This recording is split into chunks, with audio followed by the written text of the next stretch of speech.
Ah, my dear ones, do you know what it feels like to sit in your own living room on Christmas Eve? The scent of pine needles and cinnamon swirling around. But instead of warmth filling your chest, there's a coldness you can't shake. That was me, last Christmas, sitting by the fire in my old English home, listening to the crackle of the logs and the muffled laughter of my family drifting from the dining room. I should have been joyful. I should have been humming carols under my breath. But I wasn't. My heart was heavy because I knew what they were whispering about me. They thought I couldn't hear. But a house like mine carries voices through walls. And these old ears of mine are sharper than they realize. They're saying I'm cheap, I whispered to the fire, as if the flames themselves would offer me comfort. Cheap, after everything I've done for them. And there it was. The sting, sharper than the icy wind, rattling against the old window panes. You see, my children and grandchildren had grown used to grand gestures, glittering gifts, and luxury. But this year, I had chosen something different. I had wrapped up a gift unlike any other, small in size, but greater in meaning than they could ever imagine. They thought my modest packages were a sign that I had lost touch, that I had grown miserly. Oh, if only they knew what secrets my wrinkled hands had hidden beneath the delicate folds of paper and ribbon. Before I go on, my dear, if you're listening to me now, lean in. You'll want to hear every word, because this is not just a Christmas story. It's a tale about betrayal, greed, secrets, and a fortune that no one expected. And before I reveal everything, I must say, if you're new to hearing my stories, don't forget to subscribe to my channel. It helps me keep telling you the truths and mysteries from my life, stories no one else dares to speak aloud. And if you're already with me, give this tale a like. It lets me know you're by my side as I unravel these memories. Now let me take you back to the heart of that night. The table had been set with silver cutlery and bone china, the kind passed down through generations in my family. The chandelier above glistened like frost in the morning sun. My grandchildren were dressed in their finest, velvet dresses, little bow ties, shoes that tapped against the wooden floor. My daughters-in-law had their jewels on, diamonds catching the glow of the candlelight.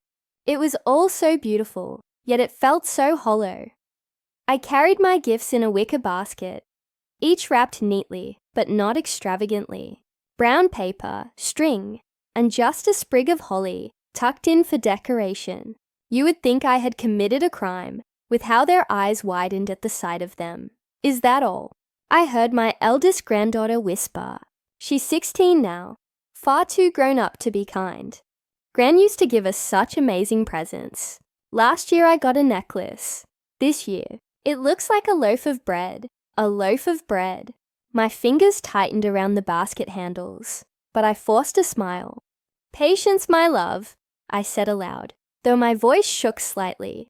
The best things come in the humblest wrapping. But they didn't believe me. They never do. My youngest son's wife. Oh, she tried to hide it, but I saw the roll of her eyes. And my eldest son, he leaned in to whisper something to her, and I caught the word cheap. That word, that ugly, cutting word, cheap. Do you know how it feels to have raised children in this very house? To have scrubbed floors and saved every penny so they could attend fine schools. To have gone without new shoes yourself so that they could wear theirs until they were scuffed at the toes. And then to be called cheap. It is like being struck, not once, but over and over. But I didn't let them see the tears welling in my eyes. No, I held my head high, because I knew something they didn't. My gifts were not what they seemed. And oh, how their faces would change when the truth was revealed. We sat down for dinner. Roast turkey, glazed carrots, parsnips, Brussels sprouts, gravy poured thick and rich. I cooked most of it myself, though they hardly noticed. They were too busy clinking their glasses, talking over each other about bonuses, new cars, ski trips, and who had the bigger Christmas tree in their neighborhood. I listened quietly, letting their voices wash over me. They didn't ask me about my year, about my health, about my days spent alone in this house. To them, I was just a shadow, a figure who cooked, who sat, who gifted, nothing more. And when dessert was cleared away, that's when it began. Presents. Little Ellie squealed, her curls bouncing as she clapped her hands. She's only 8, still sweet, still untouched by the sharpness of the world. I smiled at her, though my heart thudded in my chest. Yes, my darling, I said softly. Presents. The pile beneath the tree was glittering. Boxes with golden wrapping paper, shiny ribbons, bows as big as my fist. And then there was my basket. Plain, simple, brown paper. They looked at me as though I'd committed an unforgivable sin by placing my gifts alongside theirs. But I kept my chin up. I placed each one carefully under the tree, whispering to myself, let them think what they will. Soon, they'll know. The children tore through the shiny packages first, squeals of delight filling the room. Dolls, gadgets, designer shoes, perfume. Oh, how they screamed and hugged each other, thanking everyone but barely glancing my way. Then, reluctantly, they turned to my gifts. One by one, they opened them, and one by one, I saw their faces fall. Inside were small envelopes, each with nothing more than a folded piece of parchment. No jewels, no toys, no electronics, just paper. What is this? My eldest son asked, holding it up between 2 fingers like it was dirty. A story, I said gently. A part of me, a gift that carries more value than you think. Laughter bubbled around the room, not from the little ones, but from the grown-ups. Bitter, mocking laughter. She's finally lost it, one muttered. Cheap and senile. Another whispered. The words cut deep, but I sat there, hands folded, waiting. Because inside those envelopes were not just stories. No, each parchment held something far greater. Something I had kept hidden for decades, tucked away in secret drawers, locked in boxes no one thought to open. A fortune, built from a life they knew nothing about, but you'll have to wait to hear what was truly written inside those envelopes, my dear. For now, I'll only tell you this. It was enough to change everything. Enough to make those who called me cheap weep with shame, and enough to show them that you never, ever underestimate a grandmother's love or her secrets. And if you're still with me, listening closely, don't forget to share this story with someone who thinks they know everything about their family. Trust me, they might be surprised at what lies hidden beneath the surface. The laughter lingered in the air like smoke, thick and suffocating. I sat there, hands folded in my lap, the firelight flickering across my face. They thought me defeated. They thought their cruel whispers had gone unnoticed. But no, these old ears hear more than they realize, and these tired eyes see more than they would ever admit. My eldest son waved his parchment mockingly. Mum, really? Story? You've given us fairy tales for Christmas. His wife leaned in, sniggering behind her manicured hand. I told you, didn't I? She's gone frugal. Probably can't afford anything else. Cheap. There it was again. That word.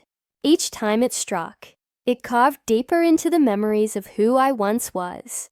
The sacrifices, the sleepless nights, the endless scrubbing and saving.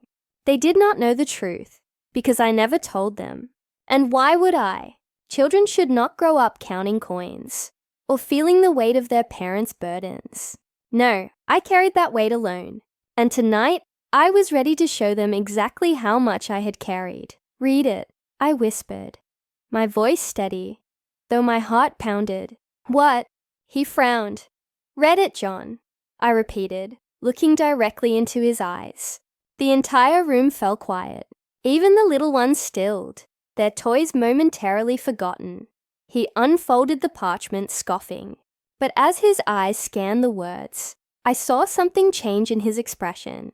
The arrogance slipped, the smirk faltered. His lips moved silently as he read the handwriting he knew so well, mine. "Dear John," he began, but his voice cracked slightly. He cleared his throat and continued. "This is not a story. This is the deed to the old property on Hawthorne Lane, left to me years ago by father." Gasps filled the room. His wife reached for the parchment, snatching it from his hands. "What do you mean, deed? What property?" But John ignored her. He stared at me, eyes wide, his face pale. "Mum, you never told me." I smiled faintly. Not everything in life is meant to be revealed at once. Some truths must wait for the right moment. And tonight, my son, is that moment. The room erupted. My second son tore open his envelope, hands shaking. His parchment, too, held more than he expected. Not just words, but numbers. Figures that made his eyes widen in disbelief. Bank shares. "Mum, these are worth. God, these are worth a fortune." His wife, always the skeptic, leaned over. "Let me see that," she hissed, snatching it before he could protest. Her face drained of color as she read. "This can't be real." "Oh, it's real," I said softly, my voice carrying over their frantic whispers. "All of it. Every parchment holds something I have saved, earned, or kept hidden all these years. You called me cheap, but I was never cheap. I was careful. I was quiet. And I was waiting." The children rushed now, tearing open the envelopes they had dismissed so easily moments ago. Each one revealed something unexpected. Ownership papers, stocks, small but steady accounts tucked away in their names. Their gasps, their widened eyes, their trembling fingers. Oh, how quickly the air shifted from mockery to awe. And yet, there was something else in their eyes. Not just gratitude. No, greed. I recognized it immediately, because I had seen it before, long ago, when my late husband's relatives had squabbled over his estate. It was the same hunger, the same calculating look. One of my daughters-in-law, the one who had rolled her eyes at my basket earlier, was already whispering to her husband, "If this is what she gave us now, imagine what else she's hiding." I heard her. "I always hear. Do you see now?" I said, raising my voice just enough to still them. The greatest gifts do not glitter beneath ribbons and bows. They are hidden, waiting for the right time, waiting for those who doubt to be humbled. But my words did not sink in as I had hoped. Instead, the atmosphere turned heavier, almost darker. My sons argued quietly in the corner, comparing what each had received, tallying numbers like greedy schoolboys. My daughters-in-law looked at me with eyes that were no longer dismissive, but calculating. Even some of my grandchildren, innocent until now, glanced at their parents and mirrored their hunger. For a moment, I felt something colder than the winter wind creep into my chest. Had I made a mistake? I thought I was giving them love in the form of security, proof that their mother had always provided even when they thought she had not. But instead, I may have awakened a beast. Little Ellie, sweet Ellie, tugged at my skirt then. "Gran," she whispered, holding up her parchment. Her envelope contained something different. A letter, a handwritten story about the day she was born, the joy she brought me, and a small key attached to the paper. "What does this open?" I bent down, stroking her soft curls. "Ah, my darling, that is for you to discover when you're ready. That key belongs to a box in my room. Someday, you will open it, and you will find something only for you." Her smile lit my weary heart, and for a brief moment, I remembered why I had done this. Not for the greedy, not for the ones who called me cheap, but for the ones who still believed in love over money.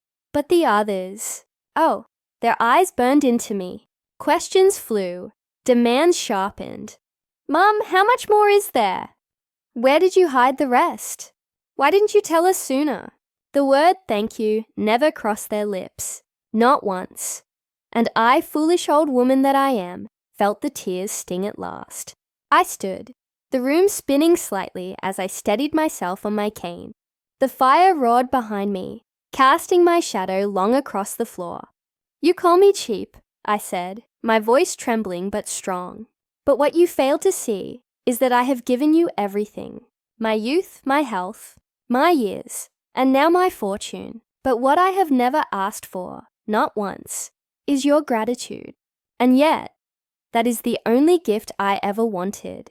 The silence that followed was louder than any laughter had been. But I will tell you this, my dear listener. This story does not end here. That Christmas night was only the beginning, for gifts that reveal fortunes also reveal truths.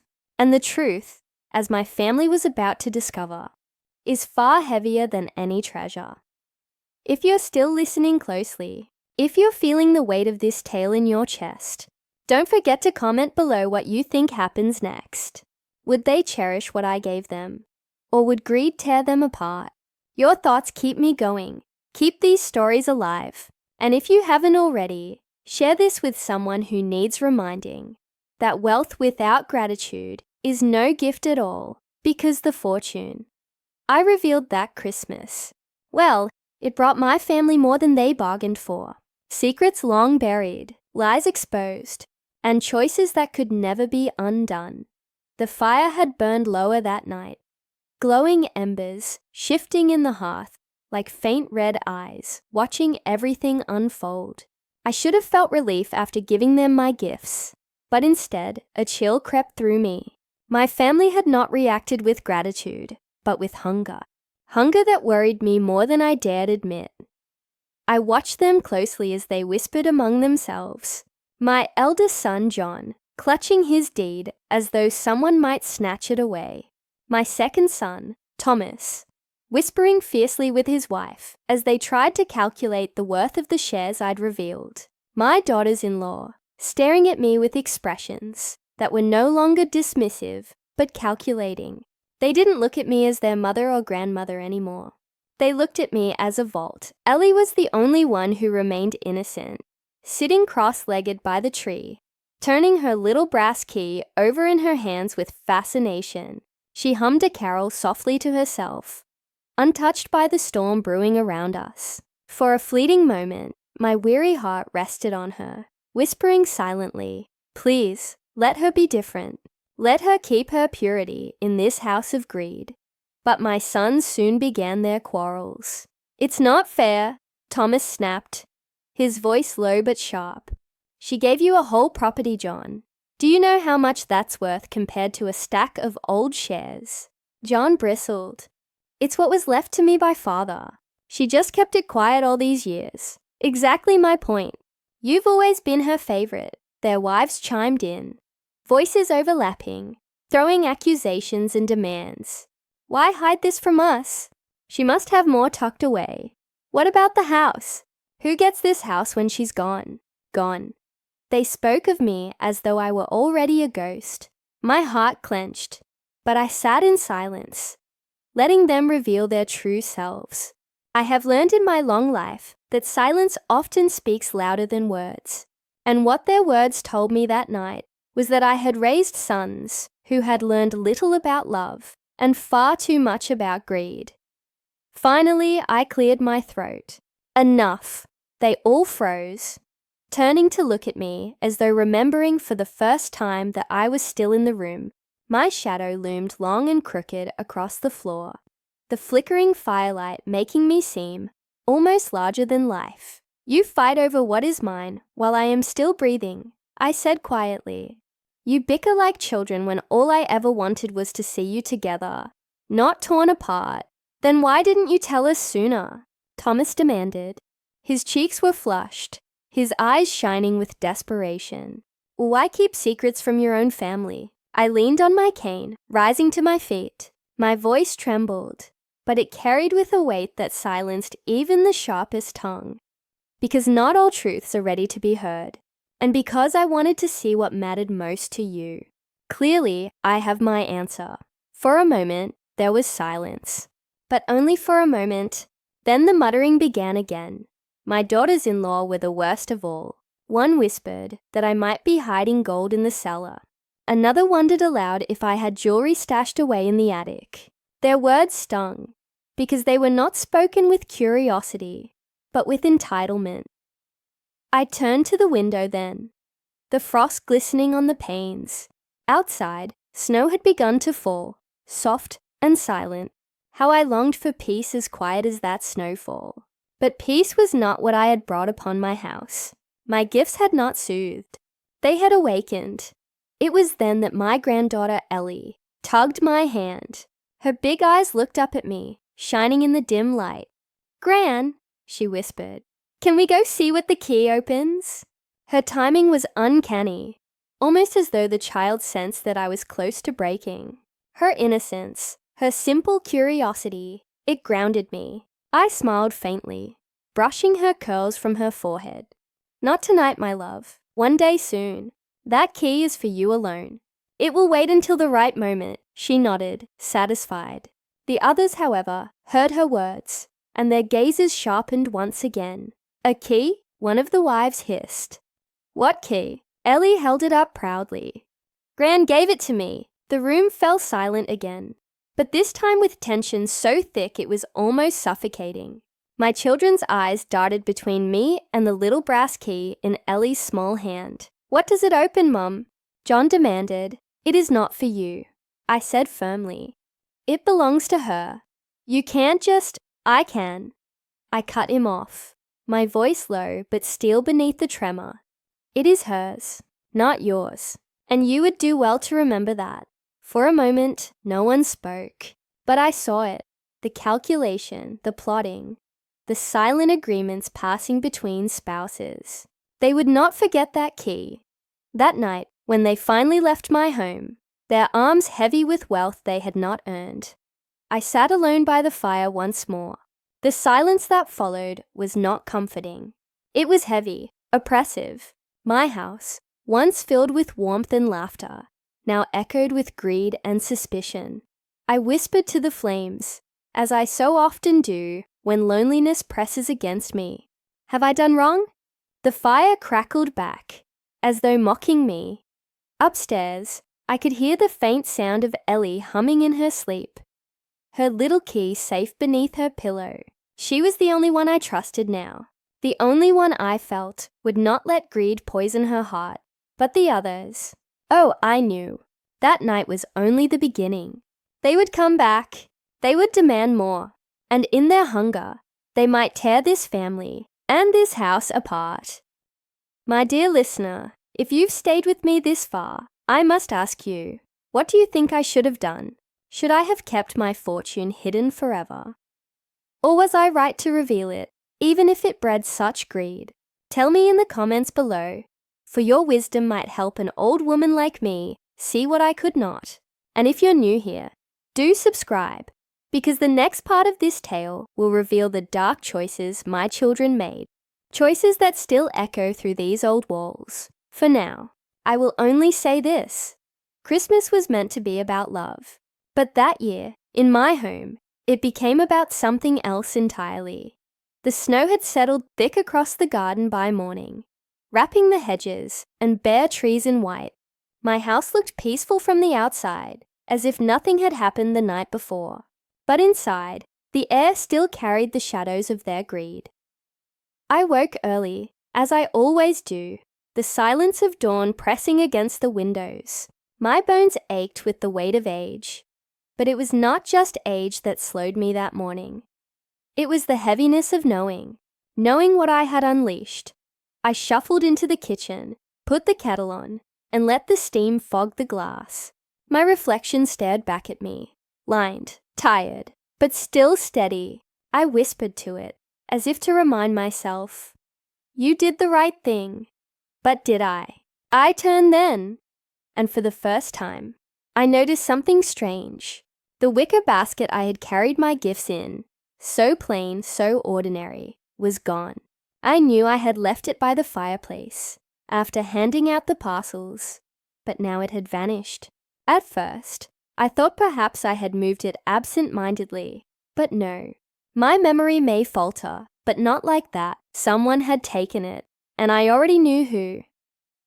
Later that day, when the family returned, because of course, they returned, too curious, and too greedy to stay away.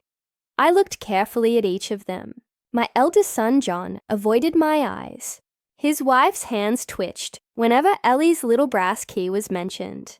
And Thomas, he paced, restless, as though searching the room for something that wasn't there. They gathered around me once more, this time without the glittering pretense of Christmas joy. Their laughter was thin, brittle, forced. "Mum," John began carefully, "about the property deed." "And the shares," Thomas cut in quickly. "We just thought maybe it would be best if we, consolidated things. Kept it all together, managed by one person." I looked at them both, my lips pressed into a thin line. Managed by one person, and who, pray, would that be?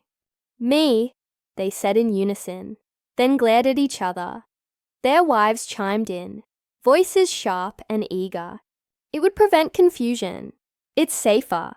Think of the future of the family." I laughed then, a dry, humorless sound. "You speak of safety and family, but what I hear is control. You want to own what was freely given." Their faces hardened, and in that moment, I saw just how far they had drifted from the boys I once held in my arms. My sons were gone. In their place stood men who saw me, not as their mother, but as an obstacle. Ellie, sweet Ellie, slipped her small hand into mine then, grounding me once again. She whispered, "Don't worry, Gran. I'll keep your secrets safe." Her words warmed me, but they also chilled me, for now she too was part of the storm. That key of hers was no longer just a symbol of innocence. It was bait. That evening, as the storm outside thickened, I retired early. Or at least, I pretended to. From the shadows of the landing, I watched my sons and their wives linger in the sitting room, whispering furiously. Their words drifted up through the stairwell. She must still have more. The key.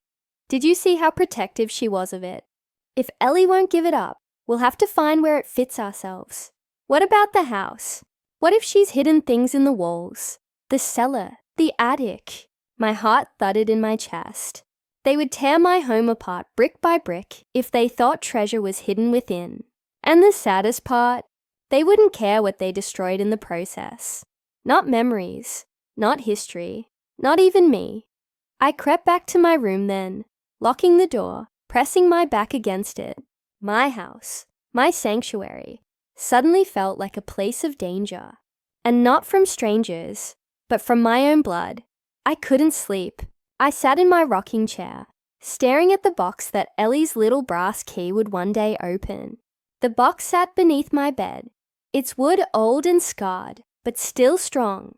Inside, it lay not just treasure, but the most important secret of all. A secret that, if revealed, would tear the family apart even more than the fortune already had. I whispered into the darkness, "Not yet. She's too young. They're not ready. No one is ready." The floor creaked outside my door then, soft but deliberate. I froze, holding my breath. Shadows shifted under the crack of the door, long and thin. Someone was standing there, listening. I didn't move. I didn't speak. I simply sat, heart hammering, until the shadow moved away at last. But from that night onward, I knew one thing with certainty. My family was no longer just greedy. They were watching me, waiting for me to slip, waiting for me to be too weak to stop them. My dear listener, I ask you, what would you do if those you loved most began circling you like wolves, hungry not for your love, but for your secrets? Would you give in, or would you guard what little peace you had left? Tell me in the comments, for your voice is the only one I trust now. And if you're still here, leaning close to the firelight of my story, remember to subscribe, because the next part of this tale will take you deeper into the house, into the very heart of the mystery. And trust me, the fortune I revealed was only the beginning. For in this house, dear one, money was not the only thing I hid. The days that followed that Christmas night grew heavier with each passing hour. Snow still blanketed the garden, muffling the world outside, but inside the walls of my house, there was no peace. My sons and their wives returned again and again, under the pretense of checking on me, but I knew the truth. They were circling, probing, waiting. Their eyes no longer softened when they looked at me. No, they sharpened, searching for cracks, for secrets, for keys. The box under my bed felt heavier with each passing day. Though its weight never changed, I would sit in my rocking chair, the floorboards creaking beneath me, and stare at it as though it might spring open of its own accord. That little brass key Ellie kept safe was the only way to unlock it. The thought gave me comfort, but also fear, because if they ever got their hands on it. One morning, Ellie ran to me, her curls bouncing, her cheeks red from the cold. She clutched the key in her tiny fist and whispered, "Gran, they tried to take it." My heart sank. I bent down, taking her hands in mine. "Who, darling?" She glanced nervously at the doorway, then leaned closer. "Uncle Thomas and Aunt Margaret. They said they just wanted to see it, but I knew they didn't, so I hid under the stairs until they left." I kissed her forehead, pride and sorrow mingling in my chest. "You are cleverer than all of them combined, my sweet girl, but promise me you will never give it up. Not for anyone. Do you understand?" She nodded solemnly, her little eyes shining with loyalty. That evening, when the family gathered again, because they always found an excuse to return, I noticed the tension. My sons barely spoke to each other, their wives glaring like hawks. They were no longer united in greed. They were divided by it, and in their division, danger brewed. "Mother," John began stiffly, his voice rehearsed. "We've been talking about your will." I set my teacup down carefully. "My will?" "Yes," Thomas interjected quickly. "We just think it would be best to sort things now, before it becomes complicated." The silence that followed was thick. I looked at them one by one, letting the weight of my stare linger. "Before I die, you mean?" They shifted uncomfortably, but no one denied it. I leaned back, my cane resting against my knees. "So you want me to carve up my life before I'm even gone? You want to pick over my bones while I still draw breath?"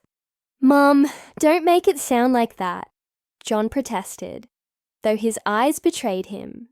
"We just want to make sure everything is fair." "Fair," I repeated, tasting the word like something bitter. "Tell me, John, was it fair when you mocked my gifts before knowing what they contained? Was it fair when you called me cheap? Was it fair when your wives rolled their eyes at brown paper and string?" No one spoke. The fire crackled, the clock ticked, but they were silent. "You speak of fairness now," I continued, "only because you have seen wealth where you once saw nothing. But you forget, this house, this fortune, these secrets, they are mine. Mine to give, mine to keep, mine to bury if I so choose." The silence stretched, but their eyes told me everything. They would not stop, not until they had uncovered it all. That night after they left, I checked the box again. Still safe, still locked, but I could not shake the feeling of eyes watching me. As I bent to slide it back under my bed, the curtains shifted, though no window was open. My skin prickled. "Who's there?" I whispered.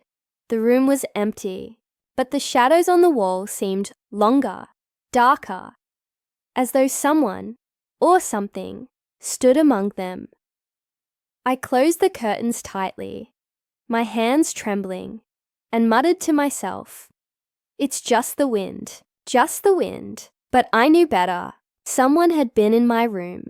The next morning, I found footprints in the snow beneath my window. Large, heavy. They led up to the house but not away.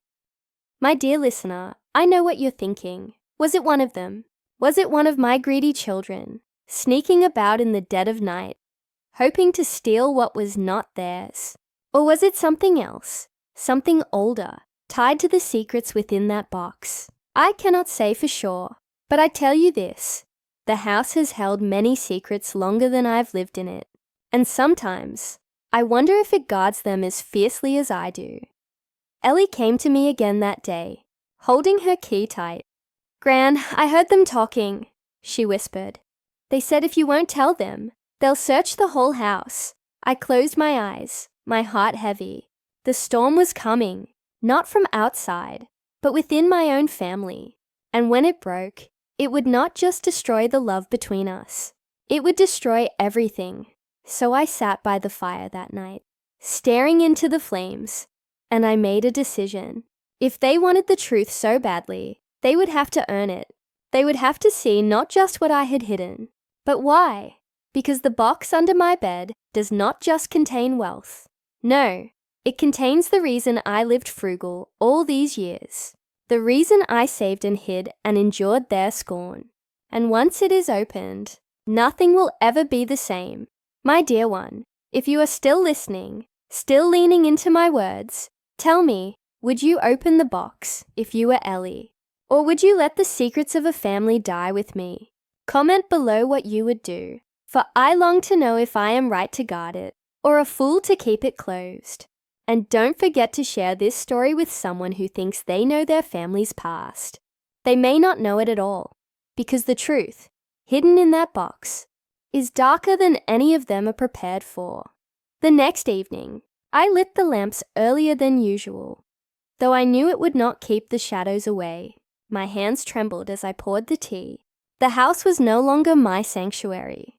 It had become a stage for suspicion, whispers, and silent betrayals. Every knock at the door felt heavier, and that night, the knock came loud and insistent. It was John, Thomas, and their wives again. They entered with tight smiles, voices too bright as though rehearsed. I saw the hunger in their eyes before a single word was spoken. They sat, their cups untouched, their hands restless. Finally, Margaret spoke, her voice honeyed but sharp.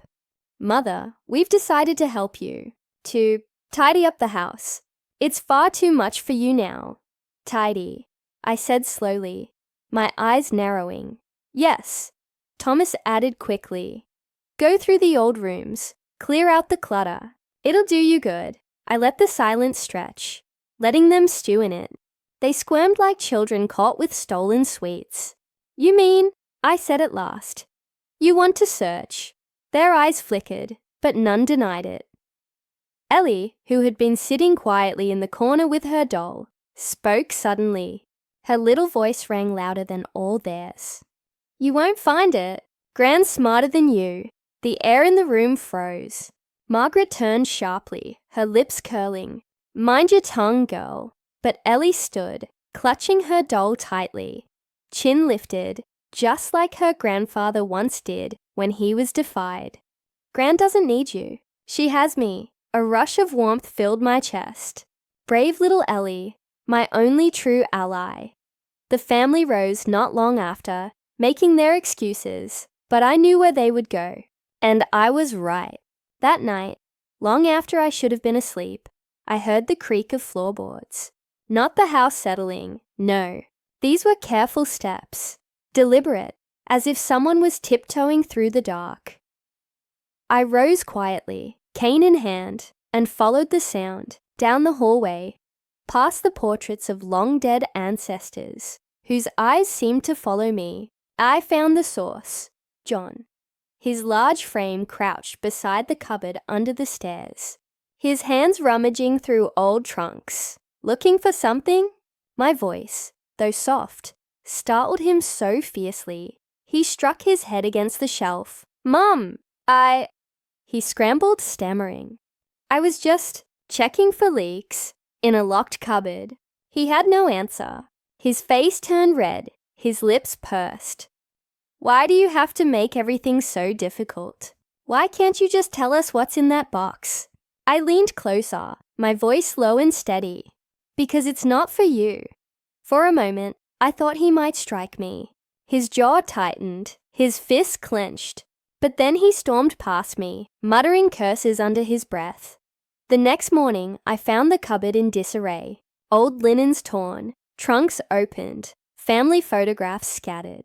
They were no longer hiding their desperation. The days blurred together after that. Each visit brought more tension. Once, I found Thomas in the attic, claiming he was looking for Christmas decorations, though it was weeks past the holiday. Another time, Margaret rifled through my sewing room drawers, smiling sweetly when caught.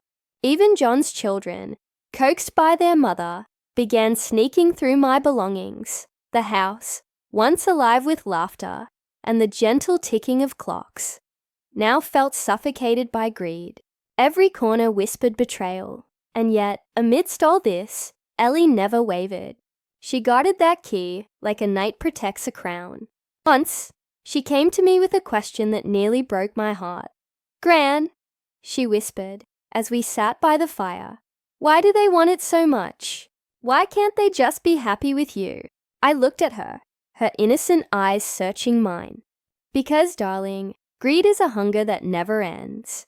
The more it eats, the more it craves. They see the box not as a story, but as a treasure. And they think treasures can be stolen, but it's not theirs." "No," I said softly, brushing a curl from her forehead. "And it never will be." That night, I made another choice.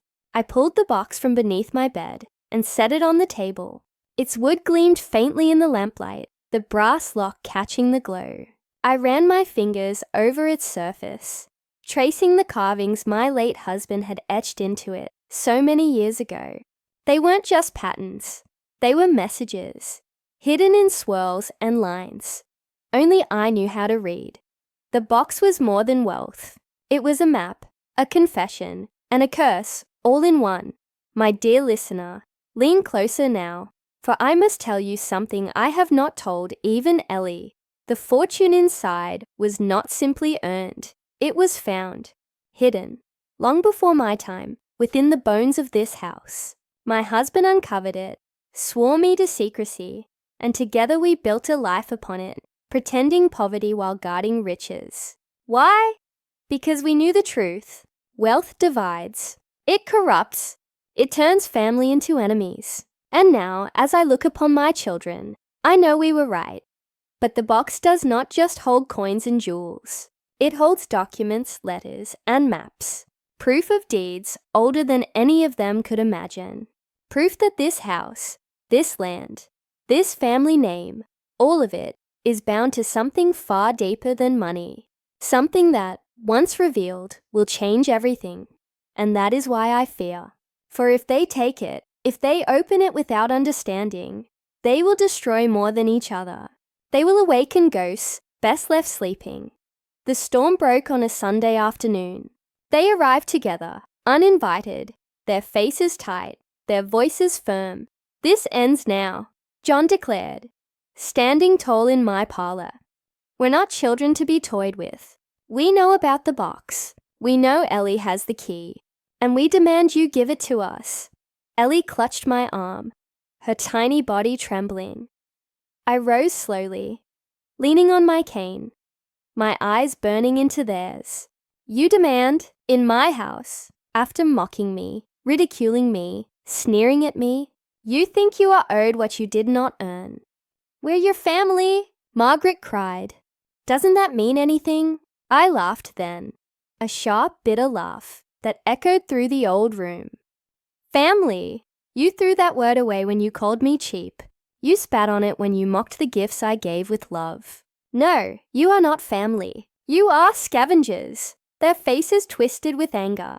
Thomas stepped forward. "Then we'll search every inch until we find it." "You can't stop us." I tightened my grip on Ellie's hand. "You're wrong, Thomas. I can stop you.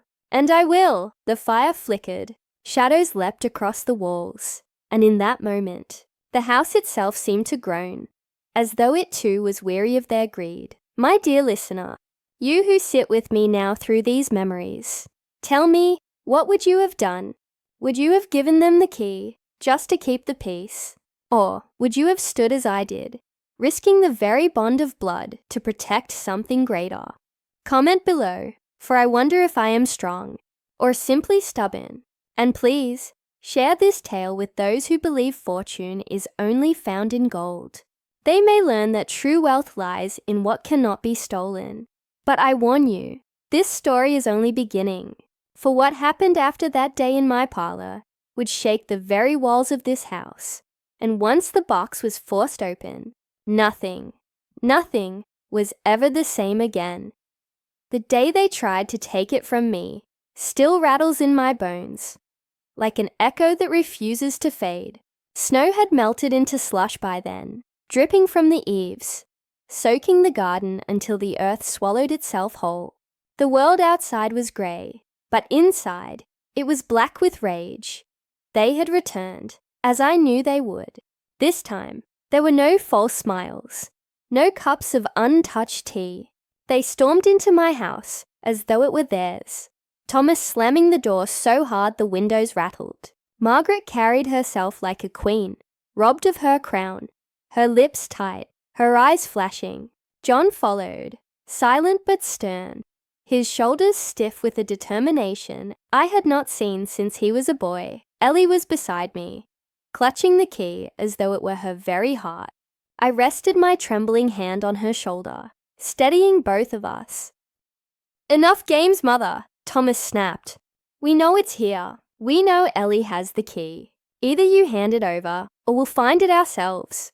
The words sliced through the air, heavy with finality. I straightened in my chair, refusing to shrink. "And what then, Thomas? You'll pry it open and fight each other for what's inside? Tear this family apart completely? Do you not see? That box is not salvation. It's a curse. Don't be ridiculous," Margaret hissed. "It's money. It's freedom. It's ours." I laughed then, a sound so bitter it startled even me. "Yours? How easily you claim what you have not earned. You mocked me for years. You called me cheap, sneered at my gifts, dismissed my sacrifices. And now, because you've seen a glimmer of gold, you call it yours." "Mother," John finally spoke, his voice tight.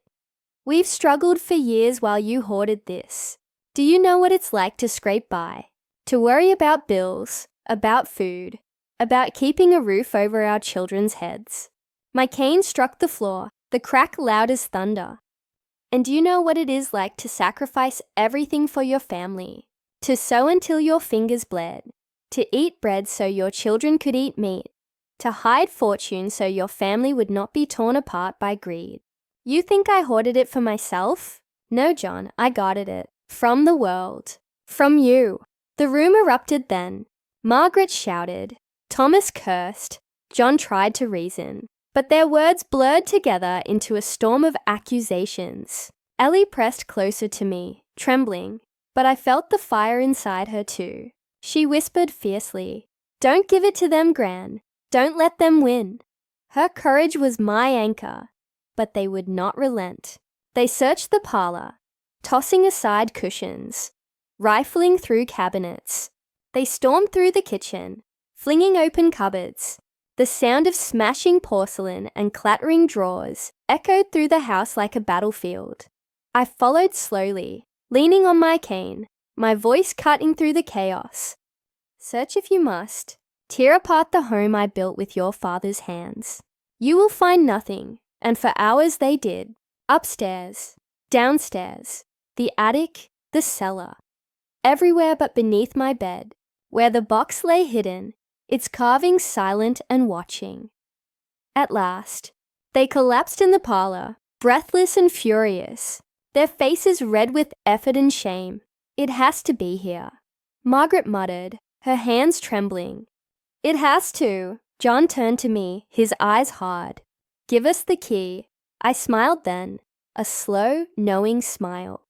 "The key is not mine to give." Their heads snapped toward Ellie, whose little hand clenched tighter at her pocket. She gasped, pressing against me as if I were a shield. Margaret lunged, her hand outstretched, but I raised my cane swiftly, the wooden tip striking her arm. "Touch her and you'll regret it," I spat, my voice low and fierce.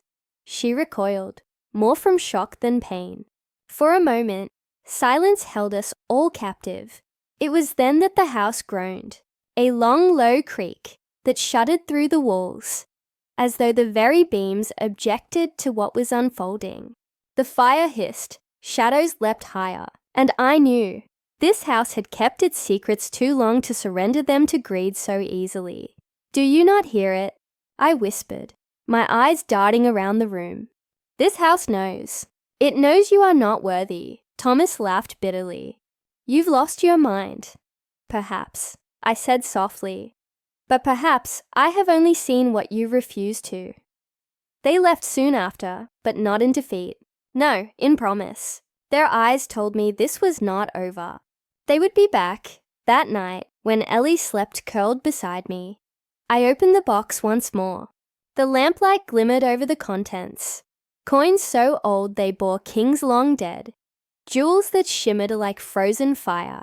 Deeds to lands stretching farther than my eyes had ever seen. And letters. So many letters. Brittle with age. Their ink faded, but words still sharp. One letter I traced with my fingertips.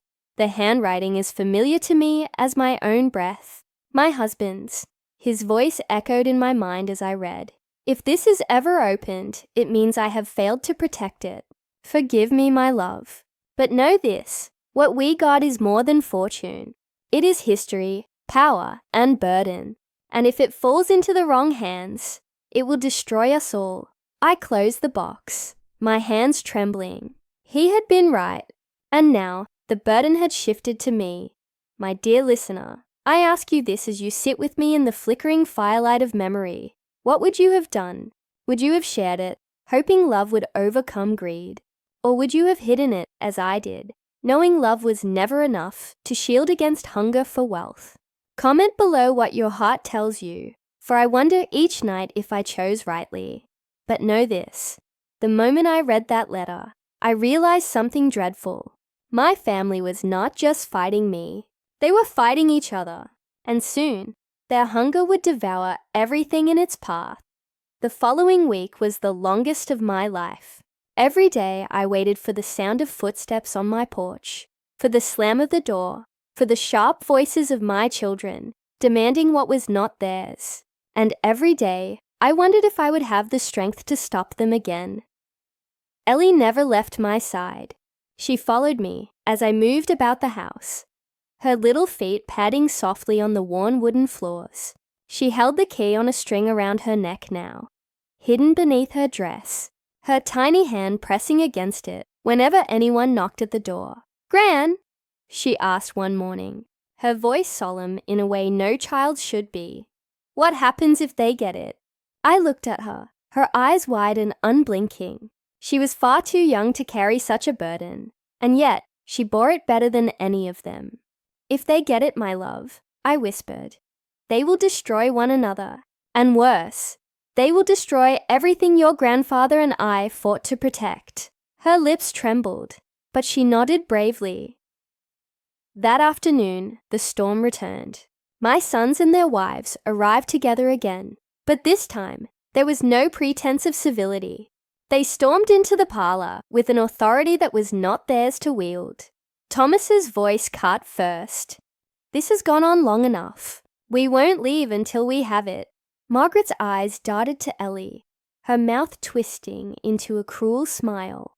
"The child can't keep it forever. She'll slip. Children always do." Ellie pressed closer to me, her small body trembling. I rose, cane in hand, and glared at them all. "Do you hear yourselves? You speak of my granddaughter as though she's prey to be hunted. Shame on you. Shame." But shame did not touch them.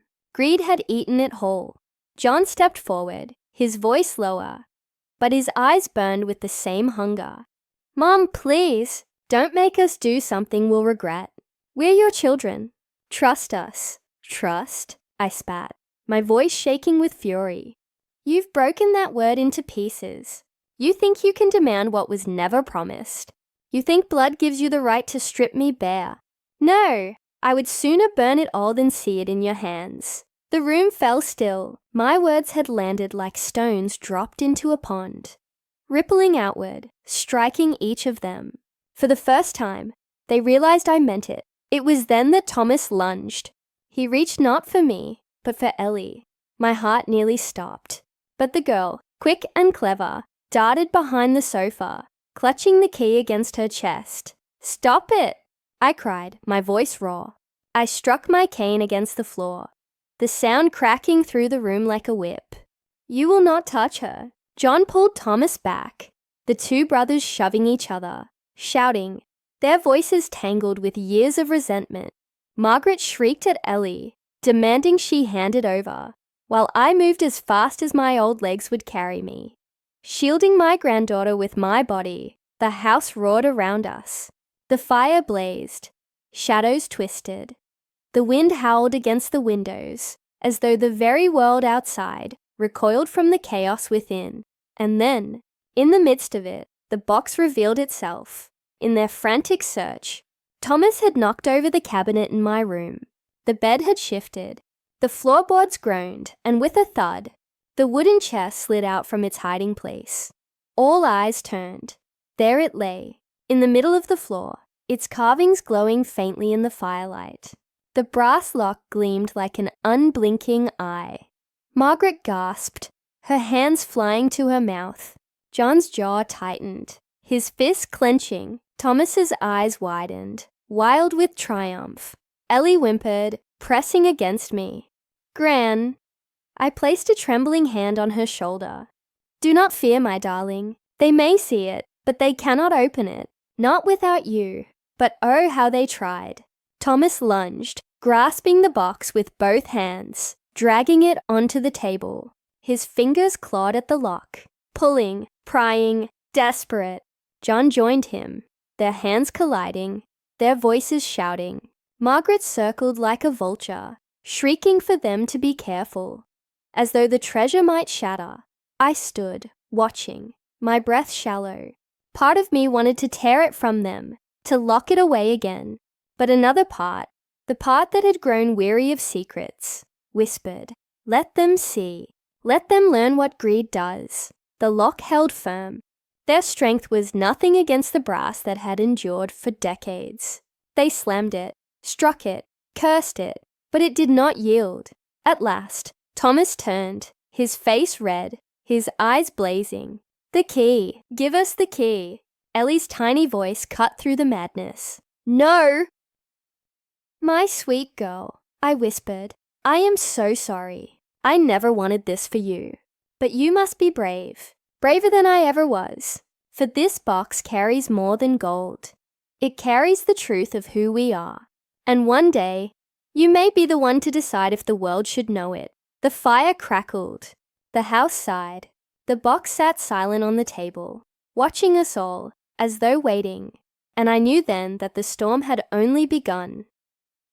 My dear listener, you who have walked with me through this darkness, what would you have done? Would you keep the key from those you love, even as they turn into strangers before your eyes? Or would you open the box and let the truth shatter what little bond remains? Tell me in the comments, for I am desperate to know if my heart is wise, or if I am nothing more than a stubborn old fool clinging to ghosts. And please, share this tale, for perhaps there is someone out there who believes family cannot be broken by greed. They too must hear the truth, because the truth is this: the box is no longer mine alone to guard, and once it opens, no one will ever be the same again. The days after they first laid hands on the box stretched like a nightmare that refused to end. The wooden chest no longer slept beneath my bed, where it was hidden from greedy eyes. No, it sat now upon the table in the parlor, silent but commanding, like a guest who would not leave, like a judge awaiting the trial of our souls. I told myself I should move it, hide it again, but I did not.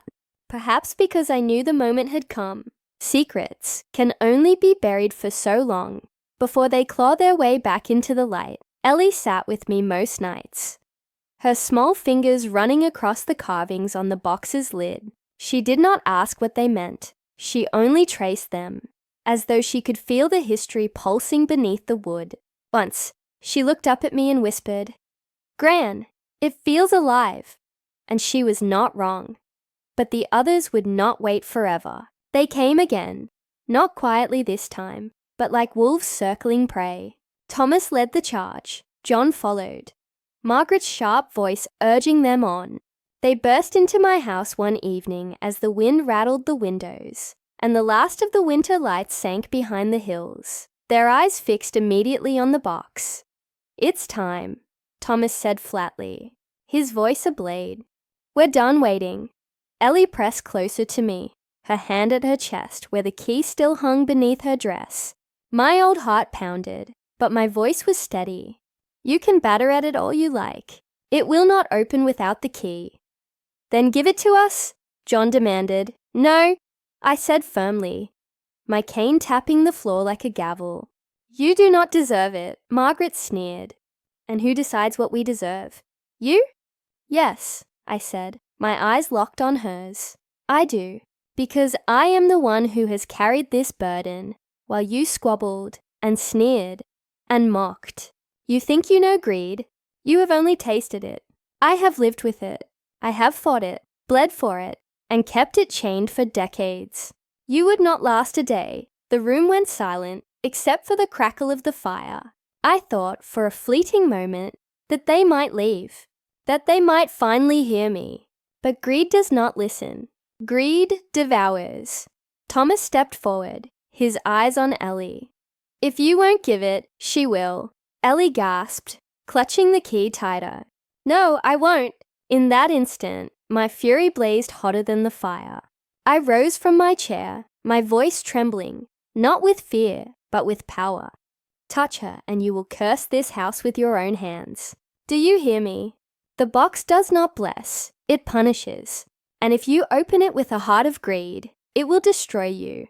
But they no longer listened. John held me back, gently but firmly, as Thomas reached for Ellie. My granddaughter fought like a lion cub, her tiny fists striking, her cries piercing the air. But at last, with Margaret's cold fingers tearing at her dress, the key slipped free. Ellie screamed, "Gran, I'm sorry!" My heart shattered. Thomas snatched the key and, without hesitation, thrust it into the brass lock. The click was deafening, louder than any thunder, sharper than any scream. The room held its breath, and then, with a slow groan, the lid opened. Gold gleamed, jewels sparkled, coins clinked as the chest yawned wide, spilling secrets into the firelight.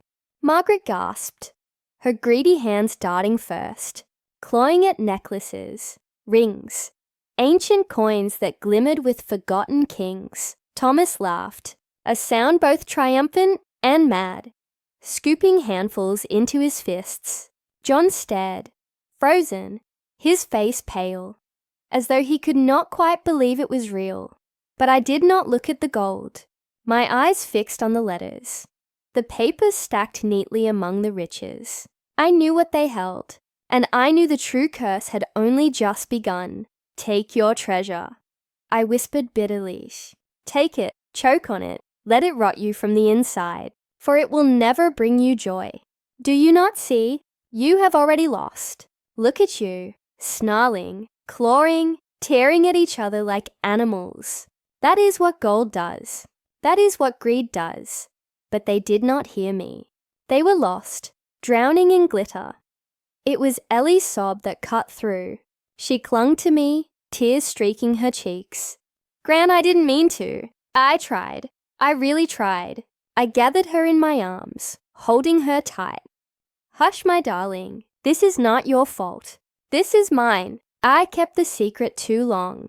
And now the house itself has turned against us." Because even as they fought over the treasure, the house groaned. The fire hissed. The wind outside howled like a beast. And from the depths of the chest came not just the shine of gold, but the whisper of something older, something that had waited centuries to be free. I knew then what was coming. My dear listener, I tell you this, with every ounce of truth left in me. If you had stood in that parlor, if you had seen the light on their faces, if you had heard the hunger in their voices, you would know. That box was never a gift. It was a test, a curse, a mirror of the soul, and soon it would reveal every one of us for what we truly were. So I ask you now, what do you think?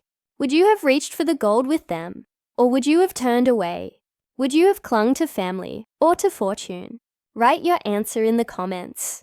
For I wonder still if there is anyone in this world strong enough to resist and share this tale so others may ask themselves the same question before greed comes knocking at their own door. Because once the box was opened, there was no closing it again. The room was chaos. Gold clattered across the wooden floor. Jewels skittered into the shadows. And my children, my blood, scrabbled on their knees like beggars at a feast.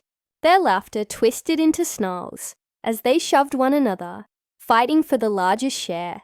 Mine, Margaret shrieked, clutching a fistful of necklaces that caught the firelight like liquid flame. Drop it, you greedy cow! Thomas roared, snatching at her wrist, his face flushed with fury. John, pale and trembling, tried to scoop coins into his pockets, his breath sharp, his eyes darting like a thief, afraid of discovery. I stood rooted, Ellie still pressed against me, and I knew this was the moment the box had waited for, because the laughter did not sound human anymore. It twisted, warped, echoing through the room, like the voices of 100 souls. The fire guttered low, then surged high, throwing monstrous shadows across the walls. The gold did not gleam, it burned. Its glow was too sharp, too fierce, almost alive. Ellie gasped, clutching me tighter. Gran, it's scary. I don't like it. Hush, my love. Close your eyes, I whispered. My own eyes, though, stayed open. I had to see. I owed it to the house, to the secret. For out of the chest, through the shimmering veil of coins and jewels, rose the letters. They did not drift. They ascended, floating in the air, pages unfolding like the wings of birds. One by one, they circled above us. Their ink glowed black as coal.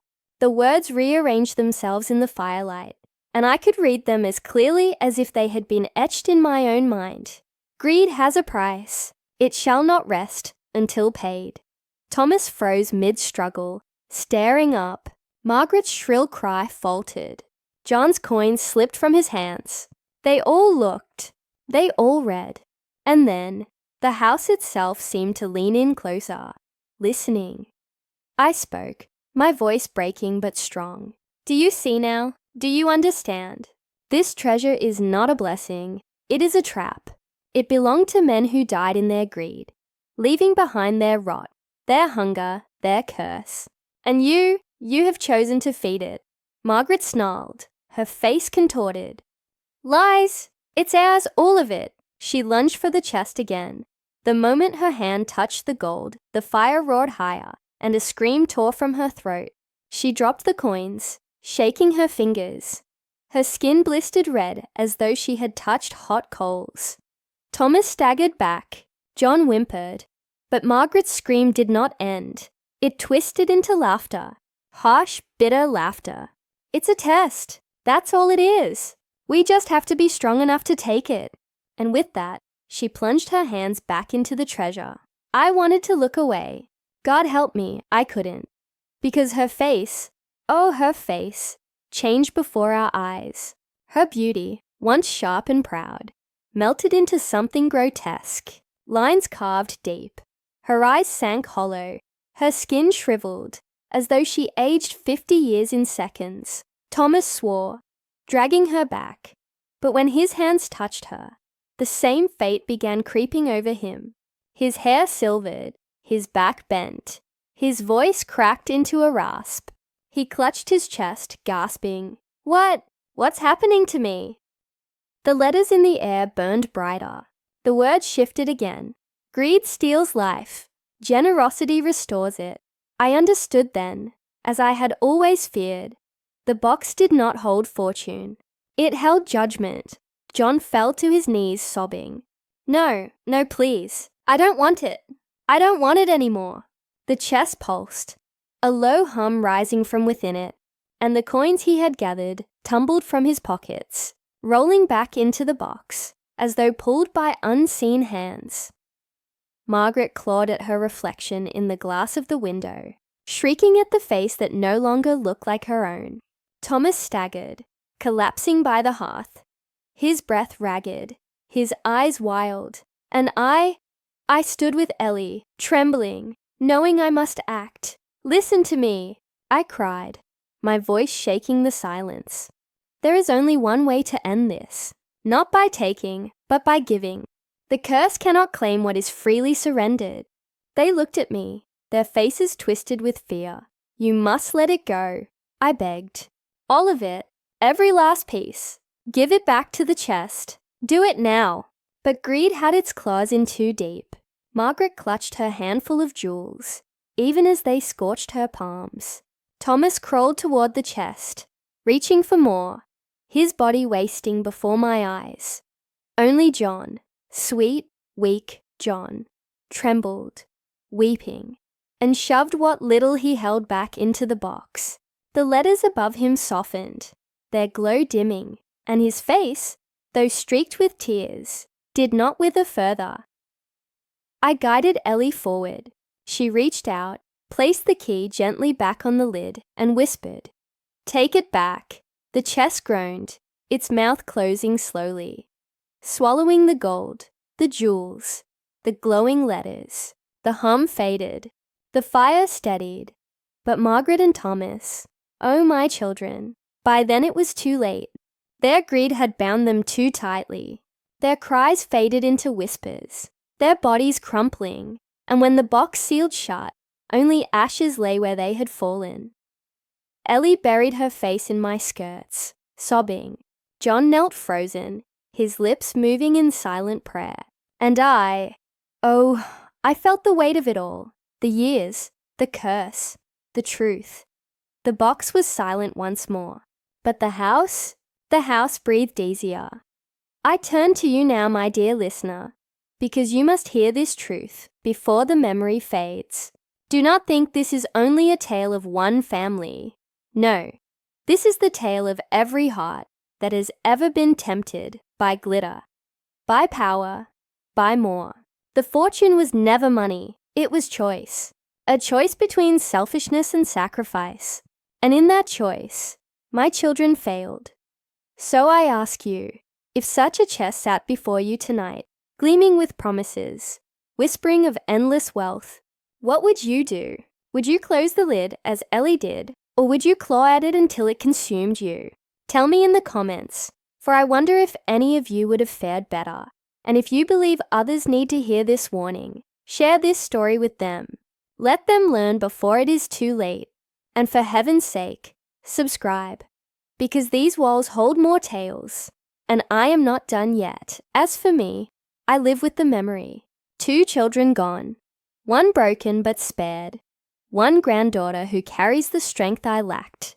The box still sleeps in the house, sealed once more, and I am its keeper until the day I draw my last breath. Pray you never hear its hum in the dark of night, for if you do, it means the box has chosen you next.